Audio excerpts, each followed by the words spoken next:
আসসালামু আলাইকুম, আপনাদের সবাইকে স্বাগত জানাচ্ছি এখনকার আলোচনায়। আপনাদের সঙ্গে আছি আমি সিরাজুল ইসলাম। দর্শক, ইরান আমেরিকার মধ্যে চুক্তির পরপরই ইরানের অর্থনীতি ব্যাপকভাবে লাভ দিয়েছে। ৮০ দিন পর ইরানের স্টক এক্সচেঞ্জ আজকে খুলেছে এবং সেখানে শেয়ার সূচক মারাত্মকভাবে ঊর্ধ্বমুখী, মারাত্মকভাবে বলতে পজিটিভলি ঊর্ধ্বমুখী। একইভাবে আমেরিকার স্টক এক্সচেঞ্জও ঊর্ধ্বমুখী। আন্তর্জাতিক বাজারে তেলের দাম অন্তত 5% কমেছে। ব্রেন্ট ক্রুড $82 প্রতি ব্যারেল বিক্রি হয়েছে। এপাশে সারা বিশ্বের অর্থনীতিতে বইছে সুবাতাস। প্রশ্ন হচ্ছে কেন এই সুবাতাস? একেবারেই সহজ উত্তর, আমেরিকা এবং ইরানের মধ্যকার চুক্তি কিন্তু সই হয়নি। সই হবে শুক্রবার সুইজারল্যান্ডের জেনেভায়। মজার ব্যাপার হচ্ছে, জেনেভাতে চুক্তি সই হলেও এই চুক্তির স্বাগতিক দেশ থাকবে পাকিস্তান।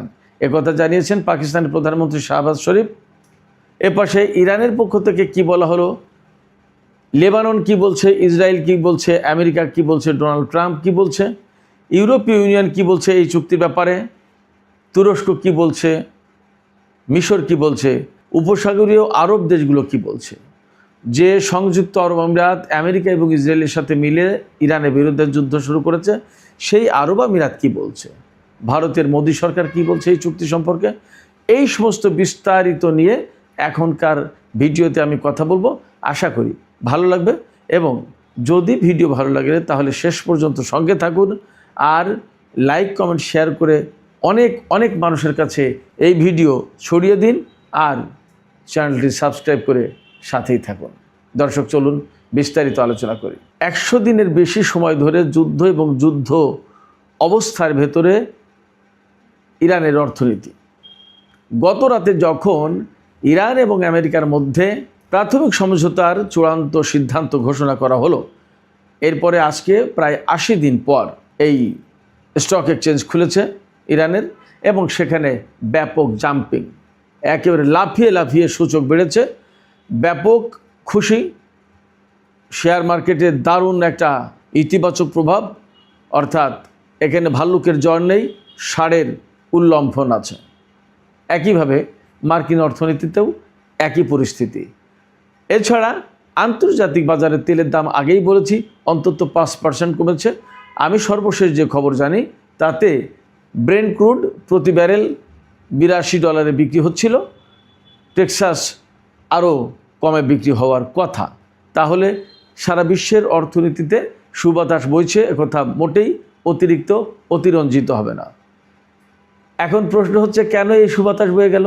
একদম সহজ কথা, আমরা সবাই জানি গত রাতে ইরান এবং আমেরিকা যখন চূড়ান্তভাবে ঘোষণা করলো এই সমঝোতার ব্যাপারে, তারা একমত হয়েছে এবং চূড়ান্তভাবে এই সিদ্ধান্তে উপনীত হয়েছে যে শুক্রবারে এই সমঝোতার ভিত্তিতে একটা চুক্তি সই হবে, শান্তি চুক্তি, যা ইরান এবং আমেরিকার মধ্যকার যুদ্ধের চিরসমাপ্তি ঘটবে।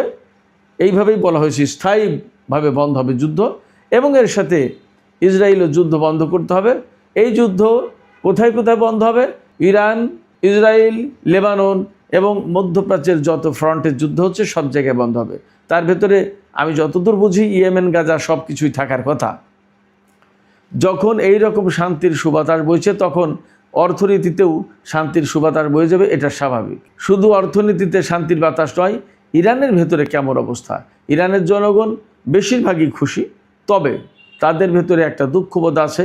তাদের সর্বোচ্চ নেতাকে হত্যা করা হয়েছে, সেই দুঃখ, সেই প্রতিশোধের বিষয়টি কিন্তু তাদের ভেতরে এখনও জাগরুক, অর্থাৎ সেই দুঃখ, সেই বেদনা তারা ভুলতে পারছে না।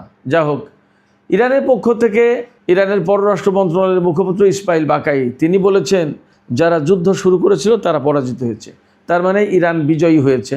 ইরান যদি বিজয়ী হয় তাহলে ইরানিদের খুশি হওয়ার কথা। একইভাবে আব্বাস আরাকচি, ইরানি পররাষ্ট্রমন্ত্রী আব্বাস আরাকচি তিনি বলেছেন যে চুক্তি হলো, যে সমঝোতায় উপনীত হয়েছে দুই পক্ষ, যে চুক্তি হতে যাচ্ছে, এই চুক্তি বাস্তবায়নের দায় প্রধানত আমেরিকার কাঁধে থাকবে, কারণ এই চুক্তির বেশিরভাগই আমেরিকার পক্ষ থেকে বাস্তবায়ন করার কথা। আমি সকালে ভিডিওতেই বলেছি এই চুক্তির শর্ত কী কী। এখন আর চুক্তির শর্তগুলো বলবো না, শুধুমাত্র আমি এই আলোচনায় যাব, এর ব্যাখ্যা বিশ্লেষণ করার চেষ্টা করব। এই চুক্তির ব্যাপারে কে কি বলছে আগে সেইটা জেনে আসি। এই চুক্তির পর ইরানের বিশেষজ্ঞ পরিষদের চেয়ারম্যান বা সভাপতি আয়াতুল্লাহ সাদেক আমলি লারিজানি, ডক্টর আলী লারিজানির ভাই, তিনি হচ্ছেন বিশেষজ্ঞ পরিষদের সভাপতি। তিনি বলেছেন, শত্রুরা ইরানের উপর যুদ্ধ চাপিয়ে দেওয়ার পর আমাদের প্রিয় রাহবারের, আমাদের প্রিয় সর্বোচ্চ নেতার রক্ত ইরানি জাতিকে জাগিয়ে তুলেছিল। ইরানের সেনাপ্রধান মেজর জেনারেল আমির হাতামি, তিনি কিন্তু রুহানি সরকারের সময় প্রতিরক্ষা মন্ত্রী ছিলেন, এখন সেনাবাহিনীর প্রধান হিসেবে দায়িত্ব পালন করছেন। তিনি বলেছেন, শত্রুরা বুঝতে পেরেছে অবশ্যই ইরানি জাতিকে সম্মানের দৃষ্টিতে দেখতে হবে এবং সম্মান দিয়ে কথা বলতে হবে। যাই হোক, ইরানের পক্ষ থেকে এই ধরনের বক্তব্য এসেছে। এপাশে উপসাগরীয় দেশগুলো প্রায় সবাই এই চুক্তিকে বা এই সমঝোতায় পৌঁছানোর ঘটনাকে স্বাগত জানিয়েছে, শুভেচ্ছা জানিয়েছে। কুয়েত একইভাবে শুভেচ্ছা জানিয়েছে, সংযুক্ত আরব আমিরাত, কাতার, সৌদি আরব, সবাই। ওমান তো বটেই। ওমানের পররাষ্ট্রমন্ত্রী বদর আল বুসাইদ, তিনি বলেছেন, সাধারণ জ্ঞানের বিজয় হয়েছে, কমন সেন্সের বিজয় হয়েছে। তিনি হয়তো কূটনৈতিকভাবে অনেক বড় কথাই বলেছেন, আমার কাছে মনে হয়েছে। লেবানন কি বলছে? লেবানন এই চুক্তিকে স্বাগত জানিয়েছে এবং তারা ইরানের প্রতি পূর্ণ আস্থা রেখেছে এবং এই চুক্তির অংশ হিসেবে লেবাননের যুদ্ধবিরতি কার্যকর হবে। এই জন্য লেবাননের জাতীয় সংসদের স্পিকার নাবি বেরি প্লাস দেশটির ইসলামী প্রতিরোধ আন্দোলনের নেতারা, তারা কিন্তু ইরানকে শুভেচ্ছা জানিয়েছেন এবং ইরানকে ধন্যবাদ জানিয়েছেন পাশে থাকার জন্য। তুরস্কের প্রেসিডেন্ট রজব তাইয়েব এরদোগান এবং পররাষ্ট্রমন্ত্রী হাকান ফিদান, দুইজনই এই চুক্তিতে সন্তুষ্টি প্রকাশ করেছেন, স্বাগত জানিয়েছেন, শুভেচ্ছা জানিয়েছেন এবং এই চুক্তি পরিপূর্ণভাবে সুন্দরভাবে বাস্তবায়ন হবে এমন আশাবাদ ব্যক্ত করেছেন। মিশর একইভাবে। এদিকে ইরানের পররাষ্ট্রমন্ত্রী সাইদ আব্বাস আরাকচি আজকে টেলিফোনে কথা বলেছেন মিশরের পররাষ্ট্রমন্ত্রী, তুরস্কের পররাষ্ট্রমন্ত্রী, কাতারের পররাষ্ট্রমন্ত্রী, সৌদি আরবের পররাষ্ট্রমন্ত্রী, এরপরে জাপানের পররাষ্ট্রমন্ত্রী, এই সমস্ত দেশের পররাষ্ট্রমন্ত্রীর সাথে তিনি টেলিফোনে কথা বলেছেন। সবাই চুক্তির প্রতি সমর্থন জানিয়েছে। ইউরোপীয় ইউনিয়ন এই চুক্তিকে স্বাগত জানিয়েছে, তবে ইউরোপীয় কমিশনের প্রধান উরসুলা ভন ডার লিয়েন, তিনি বলেছেন, ইরানের উপর থেকে নিষেধাজ্ঞা প্রত্যাহারের শর্ত হিসেবে তারা ইরানের আচরণের পরিবর্তন দেখতে চায়। ইরানের আচরণে পরিবর্তন দেখতে চায় এবং তারা বলেছে যে ইরানের আচরণ পরিবর্তন না হলে এই নিষেধাজ্ঞা প্রত্যাহার করা হবে না। এই আচরণের পরিবর্তন বলতে ইউরোপীয় ইউনিয়ন বলেছে যে ইরানকে বা ইরানের সরকারকে মানবাধিকারের প্রতি আরও বেশি শ্রদ্ধাশীল হতে হবে এবং গণবিধ্বংসী অস্ত্র থাকতে পারবে না ইরানের কাছে। এই বিষয়ে আমি একটু পরে ব্যাখ্যায় আসবো আশা করছি। এদিকে পাকিস্তান কি বলেছে? পাকিস্তানের প্রধানমন্ত্রী শাহবাজ শরীফ, তিনি বলেছেন যে তার দেশ সুইজারল্যান্ডের জেনেভায় 19 জুন শুক্রবার যে চুক্তি সই হবে সেই চুক্তির স্বাগতিক দেশ হিসেবে সেখানে ভূমিকা পালন করবে। যদিও সুইজারল্যান্ডে হচ্ছে, কিন্তু পাকিস্তান হোস্ট থাকবে।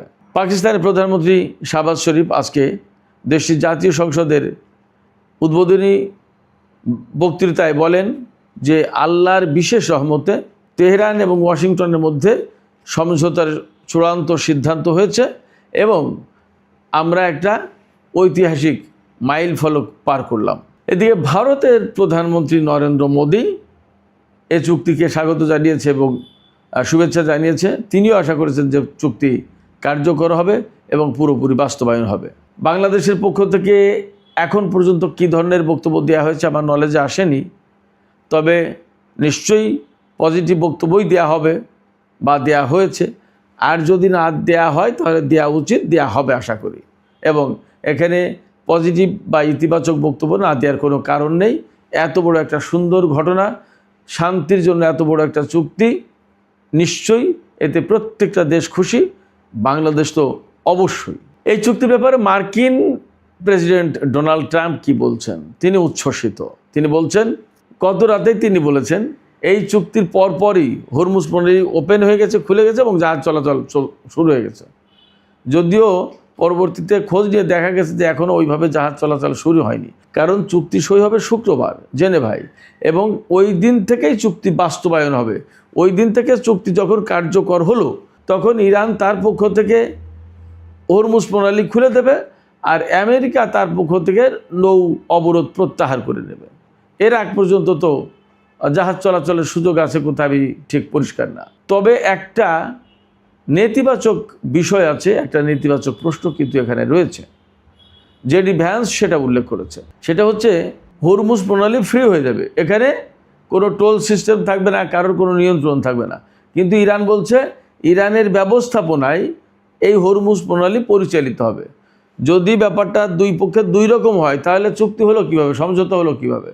এই যে একটা সংকটের জায়গা, গ্যাপ, এই গ্যাপটা নিশ্চয়ই ফুলফিল করা হবে বা ফুলফিল করা আছে হয়তো বা এই মুহূর্তে কোনো না কোনো দেশের নেতাদের বা কর্মকর্তাদের মুখ বাঁচানোর জন্য হয়তো এরকম করে বলতে হচ্ছে। দেখা যাক আসলে বাস্তবতা কোথায় গিয়ে ঠেকে।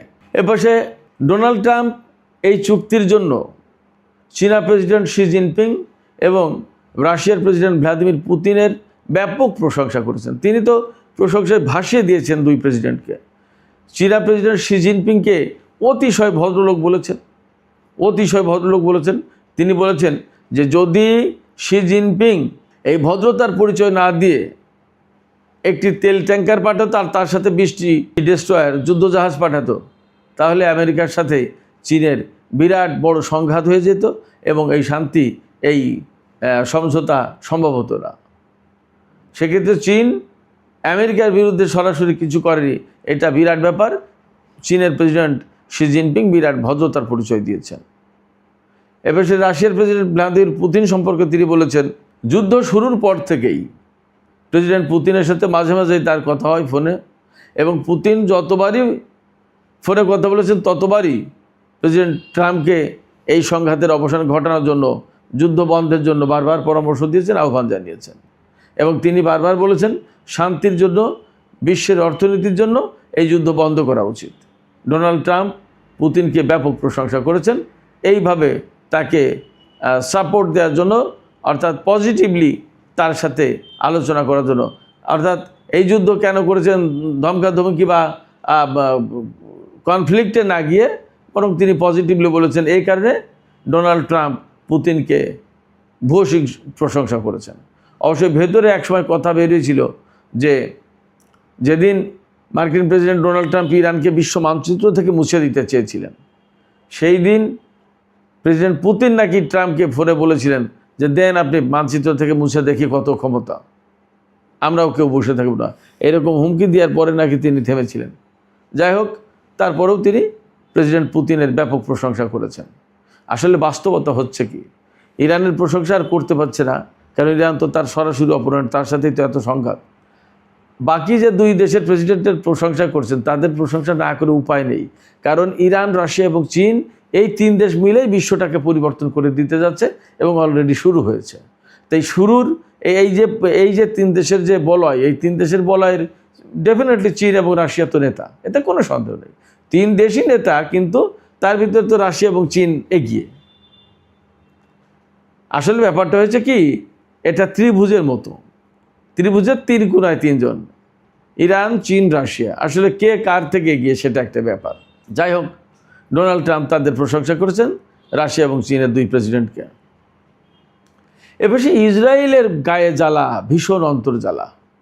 ওই যে আমাদের বাংলাদেশের সামাজিক মাধ্যমে প্রায় সময় দেখা যায় জলে জলে অন্তর জলে, তো এইরকম একটা অবস্থা। কারণ হচ্ছে এই যুদ্ধ শুরু করেছিল মূলত ইসরায়েলের উস্কানিতে এবং ইসরায়েলের প্রয়োজনে। ইরানের সরকার পরিবর্তন করা, ক্ষেপণাস্ত্র প্রতিরক্ষা কর্মসূচি বা ক্ষেপণাস্ত্র কর্মসূচি বন্ধ করা, পরমাণু কর্মসূচি বন্ধ করা, সমস্ত সব কিছু ইসরায়েলের নিরাপত্তার জন্য প্রয়োজনে, আমেরিকার জন্য না। ইরান আমেরিকার সাথে কখনো ওইভাবে যুদ্ধ করতে যেত না। সংকট ইসরায়েলের সাথে ইরানের। তো ইরানের হাতে যখন এরকম হেভি অস্ত্র, সামরিক প্রতিরক্ষা ব্যবস্থা, তো তখন ইসরায়েল ঝুঁকিতে পড়ে যায়। ইসরায়েল তো ছোট রাষ্ট্র, যতই সামরিক শক্তি থাকুক, 10টা যায় 20টা ক্ষেপণাস্ত্র মেরে দিলেই তো দেশটা কাত। এই কারণে এই সমস্যা সে সবচেয়ে বেশি বোধ করত এবং ইরানকে ঝুঁকি মনে করত। এই জন্য আমেরিকাকে নিয়ে ইরানের সাথে যুদ্ধ শুরু করেছিল।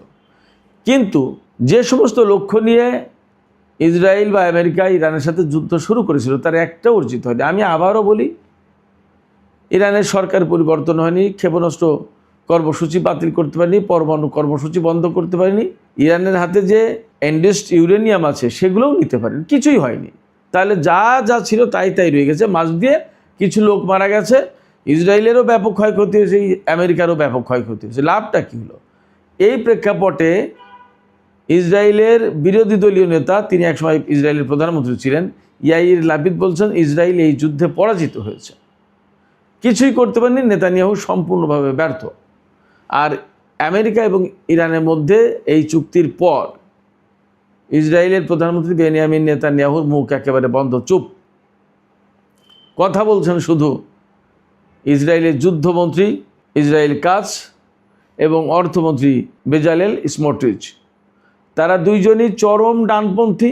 ইসরায়েলের চরম ডানপন্থী মানে চরম উগ্রবাদী। ফিলিস্তিনি, লেবানন, আরবদের জীবনহানি ছাড়া তারা আর কিছু বোঝে না। তো যদিও নেতানিয়াহু চুপ, কিন্তু ইসরায়েলের ভেতরকার অবস্থাটা যথেষ্ট টালমাটাল। যুদ্ধমন্ত্রী সরাসরি বলেছেন ইসরায়েল এই চুক্তি মানবে না, লেবাননে হামলা চলবে, দক্ষিণ লেবানন থেকে আমরা সেনা প্রত্যাহার করব না। জবাবে ইরান বলেছে যদি ইসরায়েল এই চুক্তি না মানে এবং লেবাননের উপর হামলা চালায় তাহলে এই যুদ্ধবিরতি চুক্তি, এই শান্তি চুক্তি ভেঙে যেতে পারে এবং এর দায় থাকবে আমেরিকার। সেক্ষেত্রে আমি মনে করি এই চুক্তি বাস্তবায়নের ক্ষেত্রে অবশ্যই আমেরিকার উপরে বেশি দায় থাকবে এবং আমেরিকা বেশি চাপে থাকবে। এই চুক্তি যদি আমেরিকার পক্ষ থেকে ঠিকমতো বাস্তবায়ন না করা হয় তাহলে সারা বিশ্বের কাছে আরও পরিষ্কার হবে যে ইসরায়েলের আসলেই একেবারে গ্রিপের ভেতরে আমেরিকার অবস্থান, আমেরিকা ইসরায়েলের বাইরে যেতে পারবে না। এবং এই চুক্তি যদি বাস্তবায়ন না হয় তাহলে ডোনাল্ড ট্রাম্প প্রশাসনের, ট্রাম্প সরকারের চরম ব্যর্থতা হবে। সুপ্রিয় দর্শক, আলোচনা শেষ করব, তবে শেষ পর্যায়ে ইউরোপীয় ইউনিয়নের একটা বক্তব্যের একটু ছোট্ট ব্যাখ্যা দিই। ইউরোপীয় কমিশনের প্রধান উরসুলা ভন ডার লিয়েন তিনি বলেছেন ইরান যদি তার আচরণ পরিবর্তন না করে তাহলে তার উপর থেকে নিষেধাজ্ঞা প্রত্যাহার করা হবে না। এই আচরণ পরিবর্তন বলতে তারা দুটো কথা মিন করে থাকে। একটা হচ্ছে যে মানবাধিকারকে পরিপূর্ণভাবে বাস্তবায়ন করতে হবে। ইরানে মানবাধিকার নেই বা মানবাধিকারের ঘাটতি আছে বলে ইউরোপীয় ইউনিয়ন বলে। আর গণবিধ্বংসী অস্ত্র থাকা যাবে না। তা ইরানের হাতে তো গণবিধ্বংসী অস্ত্র নেই, ম্যাস ডিস্ট্রাকশন ওয়েপন নেই, পরমাণু অস্ত্র নেই, এ তো বলছে বারবার, এবং সেইভাবেই তো চুক্তি হতে যাচ্ছে। আর মানবাধিকারের প্রশ্ন দেখেন, যদি ওই দেশে মানবাধিকার না থাকতো তাহলে যুদ্ধ শুরুর পর সমস্ত লোক এরকম এক হয়ে গেল কেন? এই যুদ্ধ শুরুর পর তো যদি ওই দেশের সরকারের বিরুদ্ধে মানুষের এত মানবাধিকার লঙ্ঘনের এত অভিযোগ থাকতো তাহলে তো ওই দেশের সরকার, ইরান সরকারের বিরুদ্ধে ব্যাপকভাবে রাস্তায় নেমে দেশ উলটপালট করে ফেলে দেওয়ার কথা ছিল। আমেরিকা এবং ইসরায়েল যুদ্ধ তো শুরু করেছিল এই আশায় যে আমরা যুদ্ধ শুরু করলে ইরানের জনগণ আমাদের সাথে হাত মিলাবে, 2 দিনের ভিতরে সরকারের পতন হয়ে যাবে। কিন্তু তা না করে আজ 100 দিন ধরে ইরানের রাস্তায় রাস্তায় জনগণ, রাতের বেলায় নারী, পুরুষ, শিশু, বৃদ্ধ, আবাল সবাই, বনিতা সবাই। কেন? সরকারের প্রতি ভালোবাসা আছে, দেশের প্রতি ভালোবাসা আছে, আইনের প্রতি ভালোবাসা আছে বলেই তো। যদি ভালোবাসা না থাকতো, যতই দেশপ্রেম থাকুক, যতই জাতীয়তাবাদী চেতনা থাকুক, যতই শিয়া মাযহাবের চেতনা থাকুক, যদি মানুষের অধিকার, মানবাধিকার যদি না থাকতো তো কেউ থাকতো না সরকারের পক্ষে। সহজ কথা। তারপরে ইউরোপীয় ইউনিয়ন, ইউরোপীয় কমিশন এই সমস্ত কথা বলে, তার মানে গায়ের জোরে তারা কিন্তু আটকে রাখতে চায়। আমার বিশ্বাস যে এই গায়ের জোরটা খুব বেশি দিন মনে হয় চলবে না। সুপ্রিয় দর্শক, এখনকার আলোচনা এখানেই শেষ করতে চাই। যাবার আগে আপনাদের কাছে প্রশ্ন রাখি, ইসরায়েল বলেছে এই চুক্তি মানবে না, ডোনাল্ড ট্রাম্প কি পারবে ইসরায়েলকে দিয়ে এই চুক্তি বানাতে, লেবাননের যুদ্ধ বন্ধ করাতে? যদি লেবাননের যুদ্ধ বন্ধ না করায় তাহলে ইরান তো এই চুক্তি ভঙ্গ করে ফেলবে বলে হুমকি দিয়ে রেখেছে। তাহলে চুক্তির ভবিষ্যৎ কি এখন অনেকটা অনিশ্চিত, নাকি এই সমস্ত সব কিছুই ম্যানেজ হয়ে যাবে? আপনাদের মতামত জানিয়ে কমেন্টে লিখুন। আর ভিডিও ভালো লাগলে আবারও বলি, লাইক, কমেন্ট, শেয়ার করবেন এবং চ্যানেলটি সাবস্ক্রাইব করে সাথেই থাকবেন।